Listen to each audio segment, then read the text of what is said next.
The 1st Cavalry Division, Air Mobile, is implementing the air mobility concept in Vietnam. And these films of the division were made from 9 through 11 December 1965. At An Khê, the 1st Air Cav has established a highly complex and sophisticated base of operations, embracing not only air operations, but major maintenance of all organic helicopters. This includes tactical aircraft as well as support copters. Leading elements of this division first arrived in Vietnam on 15 September 1965 and proceeded to An Khê. This base and all of its facilities have been developed in this wilderness area since that time.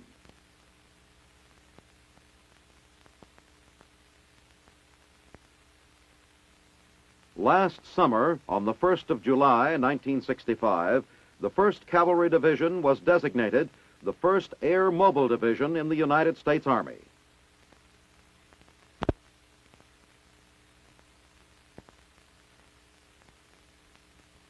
Here in Vietnam, the division is a mighty busy outfit. The maintenance work on aircraft is carried out on the flight line, in tent-covered Conex containers converted into shops, and on rollaway engine stands out of doors.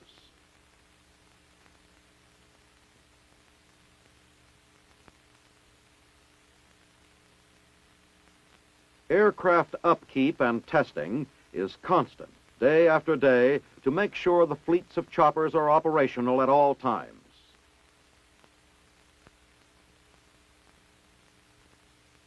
The work being done encompasses not only normal maintenance, but repairs to the assault helicopters which have been damaged by Viet Cong ground fire. The most delicate work for the aircraft mechanics is that which must be done on the rotors of the helicopters.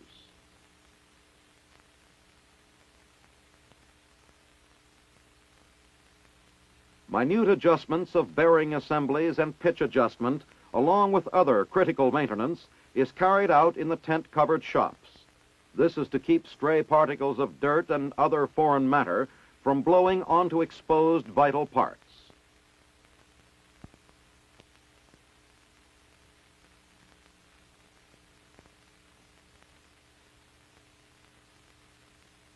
Out in front of the engine and powertrain shop, 2 men of the 229th Maintenance Battalion install a hot end on a UH-1D engine. In addition to the B-level maintenance carried out here in the shop area, line mechanics handle regular servicing out on the flight line.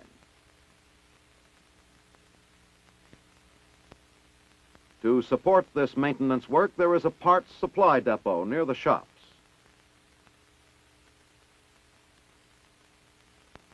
But the sprawling 1st Air Cav base encompasses much more than the maintenance facility for helicopters, and the overall installation continues to grow. These men are pouring cement for a new mess hall floor. In other localities around the base, more new buildings are being erected.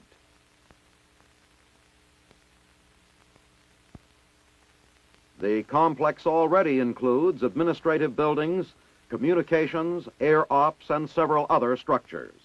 A large POL dump supplies fuel and oil for the aircraft. This is the airfield at An Khê.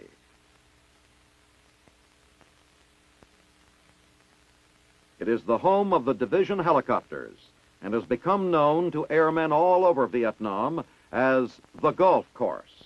A multi-purpose field, it is capable of handling aircraft as large as the Air Force C-130s, and it is not uncommon to see a dozen or more helicopters taking off at one time. The UH-1D helicopter is one of the most versatile choppers the 1st Air Cav has.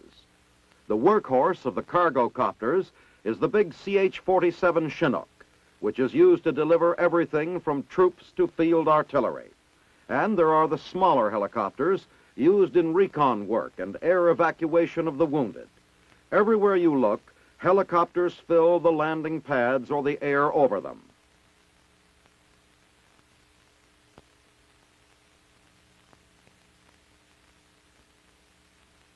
The business of the 1st Air Cavalry Division is air mobility, and that means total air delivery of everything required by the fighting men of this division.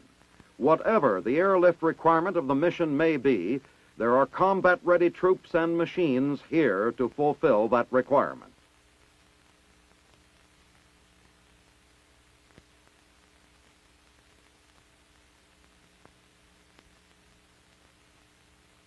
Getting away from the airfield for the moment, there are still other areas of the base to be seen.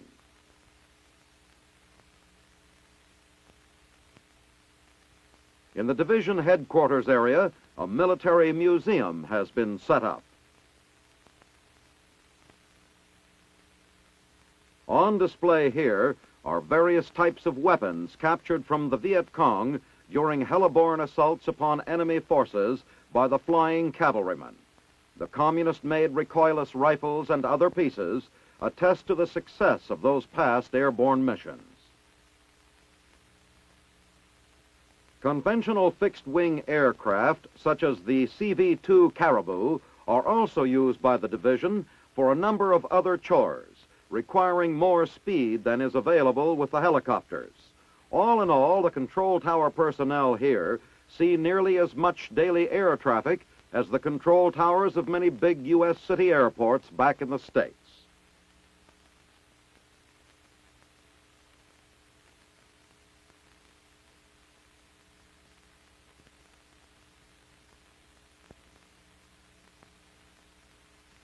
To the An-Khe airfield come all kinds of airborne cargoes. When this film was made, the Christmas mail for the men of the division was pouring in by the plane load.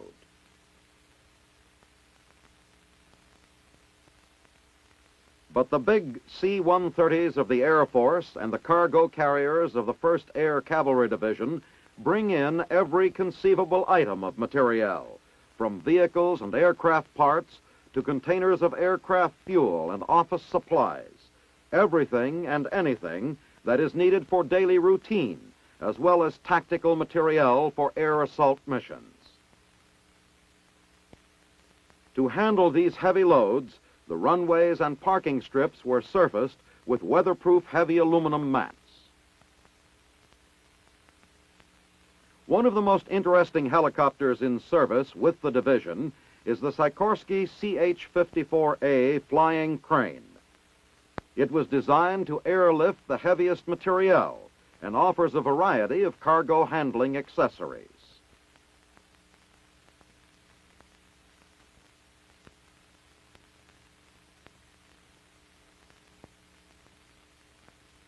On this particular mission, a damaged Caribou aircraft is being transported from An-Khe Airfield to the fixed-wing aircraft repair shops at Quy Nhon. The Caribou's wings and parts of the empennage are being carried in the cargo pod of the cameraman's flying crane. While the Caribou fuselage is being delivered by one flying crane, the other is touching down with the rest of the Caribou parts. Waiting ground crews move in, and the unloading begins at once.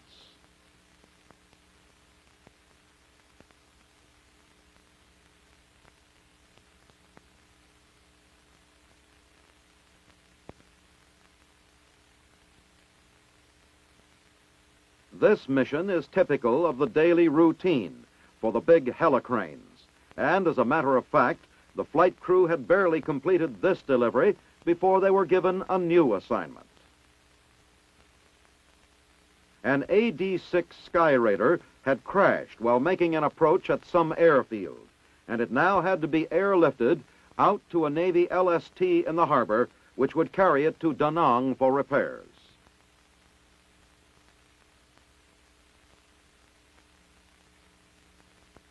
And so the lift hook is made secure and locked, and the cargo is ready for transport.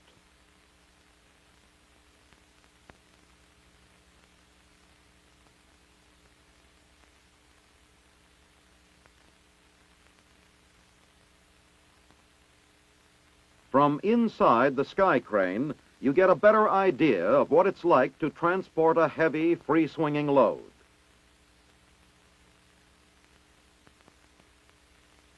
The rudder of the payload serves as a wind vane and helps to stabilize the damaged Sky Raider in transit.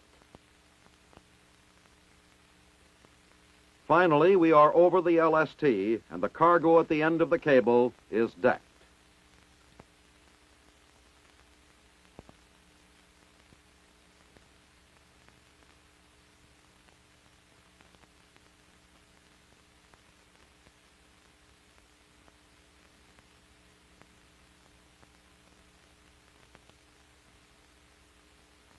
Back at Queen Yon, other deliveries by flying crane are being made. In this case, the fuselage of a UH-1D helicopter is brought into position and lowered onto a bed of old tires, where it will be checked over later.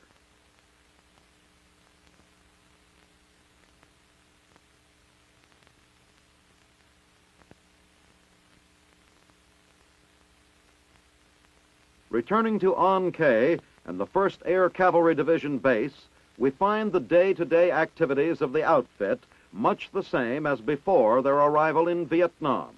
The post office is still a kind of link with the folks back home, and the barber shop is busy as usual. There's even thought given to the question of re-enlistment. Despite the fighting here, Vietnam is an exotic and interesting land. In typical American fashion, the streets and roads of the base have been given stateside names, and as you can see, vehicular traffic is rather steady as people scurry about carrying on the work of the division.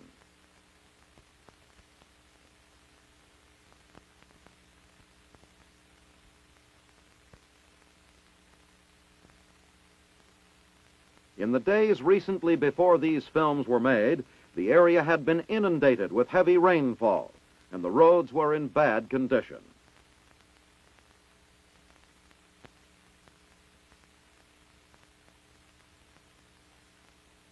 But the prime mission of the division is to take the war to the enemy. On this combat assault, helicopters of the 229th Aviation Battalion airlifted a battalion of 1st Cav troopers into Ka Nak. All aircraft in the lift received enemy ground fire, and an armed chopper was brought in to strafe the area. The heavily wooded terrain below makes spotting the enemy difficult.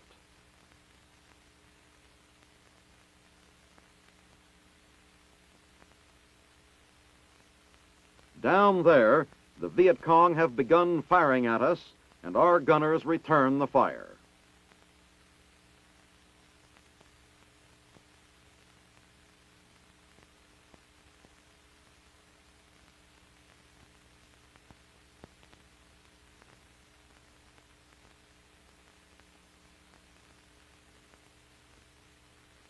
It seems the snipers are located around the edges of those openings, so the pilot drops down for a closer look. At treetop level, you can see pretty well, but the enemy stayed hidden.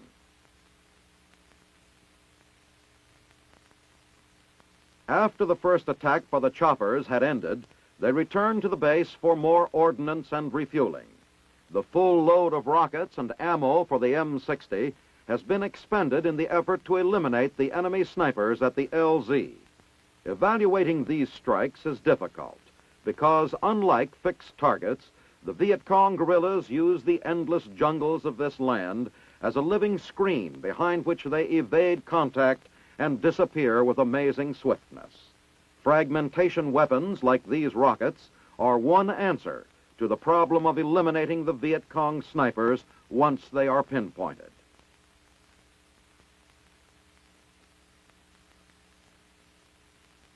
And so the refueling, the rearming, and the flying of these missions goes on. On a surveillance flight over the division sector, the character of this Central Plateau country unfolds below. The establishment of the division base was accomplished only after hewing the wilderness to meet the requirement. Up ahead lies the valley land of Plieku province. Besides its heavily wooded hills, it is largely an agricultural region producing crops of sweet potatoes. Remote from any of the major population centers of South Vietnam, the area has few roads. In every sense, this is back country, and the farmers who live here employ only the crudest methods of cultivating the land and harvesting their crops.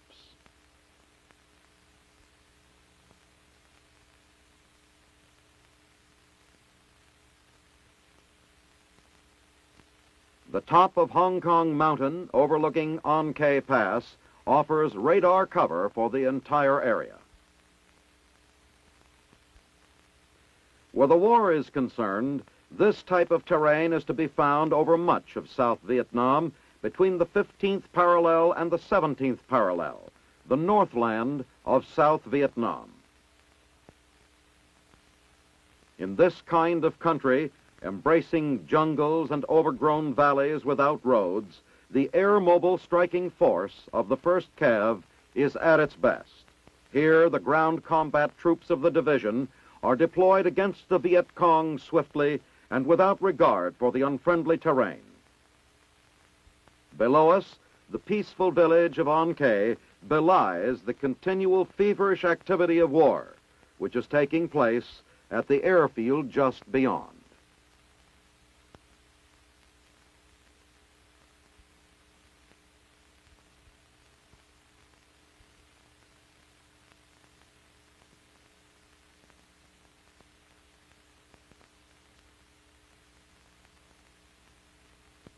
In an operation where so many types of helicopters are constantly in use, the requirement for servicing and support maintenance is unusually high, but the organization of the Air Mobile Division is such that the maintenance support element is prepared for this problem. A-level maintenance can be carried out in the field if the job is relatively uncomplicated and can be completed within 4 hours. Bigger, more complex repair jobs are B-level maintenance and are usually done at the division base within a 72-hour time limit. If the difficulty cannot be corrected in that length of time, the job is sent to rear echelon for C-level maintenance. Like everything else used by this division, the work is sent to the rear by airlifting it out. The sky cranes seen earlier are capable of transporting any aircraft used by the division.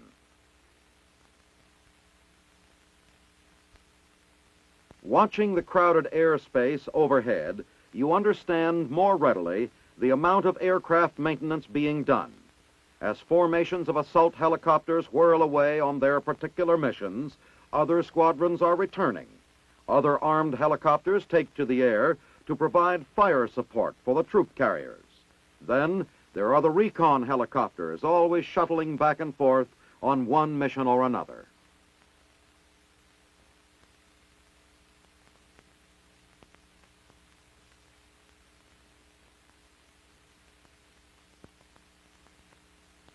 The support command of the 1st Cavalry Air Mobile Division has a variety of assignments to carry out.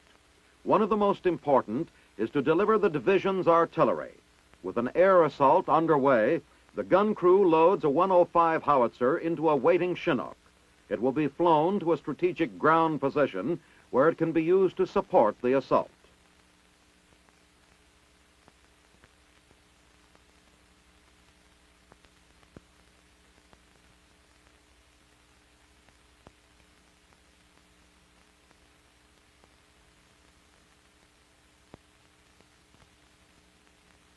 Ammunition for the field piece is palletized and with the aid of a cargo sling is also airlifted along.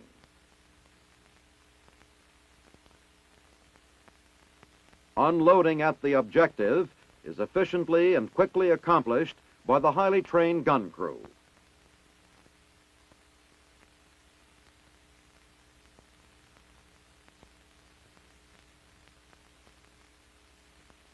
Moments later, the Chinook, with mission accomplished, lifts off before the enemy spots it and can start firing. On this mission, a small truck was taken along to assist in moving the gun into its position. Another phase of air mobility in Vietnam.